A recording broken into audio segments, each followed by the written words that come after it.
Isa po siyang congenital disease. Hindi, kahit po doktor, hindi po alam kung paano po, kung paano po nagkakaroon yung mga baby ng ganun.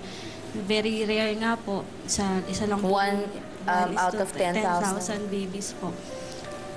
Meron po kasing hindi na-develop sa kanya, yung po tinatawag na bile duct, na nagko-connect po dun sa gallbladder, tsaka po dun sa liver po. Gaano kahirap, journey ko, ang nakikita mong naghihirap ba si Baby Bien? Nakikita niyo siya? Opo, ma'am. Paano? Bilang isang ama, napakabigat talaga sa loob eh. Siya, anong nakikita niyong paghihirap niya physically? Yung unang-una, ma'am, yung pagbabago ng katawan niya eh. Tapos, kita niyo naman po, pinanganak siya, ang lusog-lusog, ang taba-taba. Tapos, dumadaan yung time, yung panahon, na andun yung mga komplikasyon. Paglaki ng tiyan, paninilaw ng buong katawan. Napakabigat bilang isang aman, kunti-kunting kinakain ng sakit yung anak mo. Yung, merong sinabi na kailangan daw siya magkaroon ng liver transplant bago siya mag 1-year-old. And he's already 9 months old. Opo. So parang imbis na mag-look forward kayo sa Pasko, nakakatakot, no? Anong maaaring mangyari kay Baby Bien pag hindi agad nagkaroon ng liver transplant bago siya mag-1?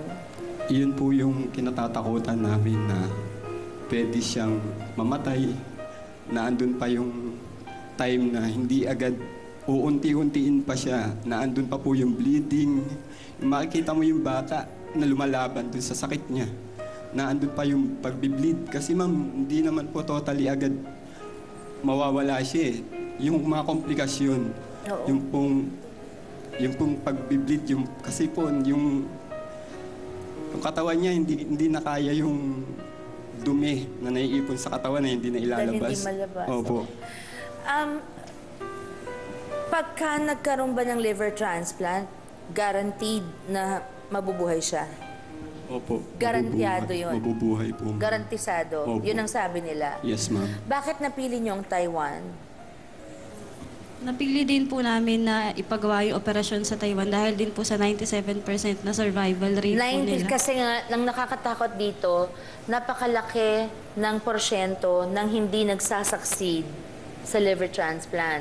So you chose Taiwan kasi narinig nyo mga 97% positive, right? Opo. So mas malaki ang chance ang mabuhay siya. Kaya po, minabuti namin i-guest sina Journey ko ay dahil po we are running out of time. We're virtually running out of time. Hindi lamang po sa pag-opera kay Baby Bien, kundi pati po sa pang-araw-araw na gastusin nila sa mga ticket po na gagamitin nila papunta sa Taiwan at pagbalik kasama ng bata. Nakalagay sa website nyo magkano ang kakailanganin ninyo for the liver transplant at sa lahat ng gastusin, kasama na ba doon ang plane fare tsaka ang everyday na gastusin at titiran nyo sa Taiwan, living expenses sa Taiwan, magkano lahat-lahat lumalabas? Yung pong bali computation po, yung cost, aabot po ng 2.4 hanggang 3 milyon po yung kailangan namin. So masyado po talagang malaking halaga yung kailangan. Paano, kailan nag-umpisa itong campaign ninyo ng yung paano nyo naisip lahat ng ginagawa ninyo, yung maglagay ng alkansya, halos maglimos na sa mga tao sa kapitbahay. Kailan nag-start ito? Ilang months nyo nang ginagawa? Nung ma-diagnose po si Baby Bien, nung 4 months siya, tumakbo na po yun. Isip na po kami ng kung paano gagawin. And then one time, yung pong ninang namin, nakapag-suggest siya na gawa ng vlog. Yun nga po, ng vlog yung anak ko. Tapos doon na po siya nagsimula. Hanggang naisip po namin yung sa damit, yung hanggang sa dumating na po yung time ngayon na sa lata po, ganun po. So bukod sa nag-tweet ako na pinick up ng Inquirer, ano pa ang lumabas na publicity about Baby Bien? At wag nating kalimutang tumulong din po dito sina Mr. at Mrs. Ogie at Regine Alcacid. Salamat sa inyo. Maraming di nakakaalam na. 3 million.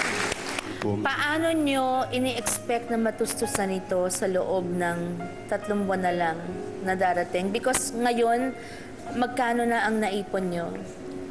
Nasa 600,000 po. 600,000. So, we still need 2,400,000. Kung paano tayo makakatulong kay Baby Bien, makikiusap po ako sa inyo sa ating pagbabalik.